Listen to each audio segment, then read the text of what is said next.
ਇਹਨੂੰ ਖੇੜਿਆ ਵਾ, ਠੀਕ ਹੈ। ਪਤਾ ਨਹੀਂ ਕਿੰਨੇ ਲੋਕ ਜਿਹੜੇ ਆ ਉਹ ਗਿਰ ਗਏ ਹੋਣੇ ਹੁਣ ਤੱਕ। ਇਹ ਸਰ ਤੁਸੀਂ ਕਿੰਨੇ ਚੁੱਕ ਲਏ ਹੁਣ ਤੱਕ? सामने कैसे गिर गए हैं? फोन किया है 112?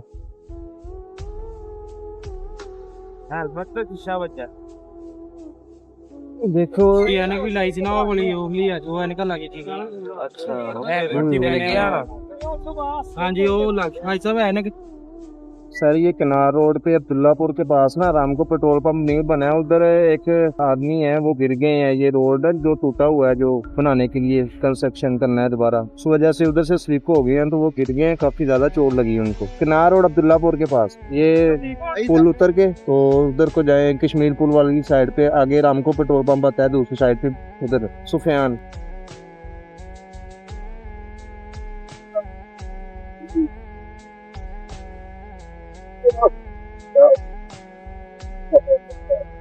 फिर नीचे उतरे ना तो गुजरात भेजी की थी, वो तो चढ़े टायर स्लिप हो गए।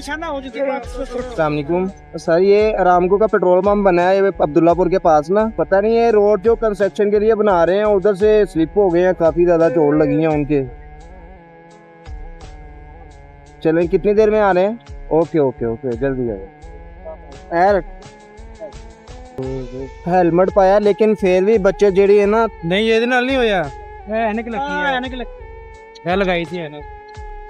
हेलमेट इन्होंने पहना सी, हेलमेट इन्होंने नहीं पहने है ठीक है, उत्तरी एनक लगा के तो हेलमेट पहने हैं, लेकिन फिर भी देख लो हेलमेट के अंदरों चोट लग गई है। हां जी, वो चश्मा टूट के लग गया, हेलमेट भी थोड़ा है ना, चश्मा टूट के लग गया ना वाला। ओए होए हां जी, अल्लाह तोड़ा भला करे, अल्लाह तो तंदुरुस्त। किथे जा रहे हो तुसी? शहर से।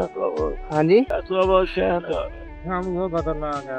बाइक केड़ी है वाली बाइक है बाइक है वाली। देखो जी रोड जा रही थी ਉਹਨਾਂ ਦੇ ਪਤਾ ਨਹੀਂ ਕਿਦੋਂ ਤੋਂ ਇਹਨੂੰ ਖੇੜਿਆ ਵਾ, ਠੀਕ ਹੈ। ਪਤਾ ਨਹੀਂ ਕਿੰਨੇ ਲੋਕ ਜਿਹੜੇ ਆ ਉਹ ਗਿਰ ਗਏ ਹੋਣੇ ਹੁਣ ਤੱਕ। ਤੇ ਇਹ ਸਾਡੀ ਇੰਤਜ਼ਾਮੀਆ ਦਾ ਹਾਲ ਹੈ, ਦੇਖੋ ਇੰਨੀ ਸੁਸਤ ਹੈ।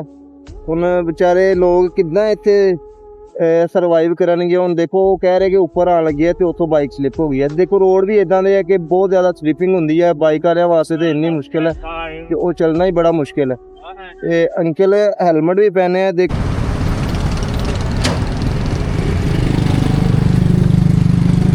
ਇਹ ਸਰ ਤੁਸੀਂ ਕਿੰਨੇ ਚੁੱਕ ਲਏ ਹੁਣ ਤੱਕ? ਟੈਟਨਸ ਇੰਜੈਕਸ਼ਨ ਵਗੈਰਾ ਲਗਾਉਣਾ ਸੀ।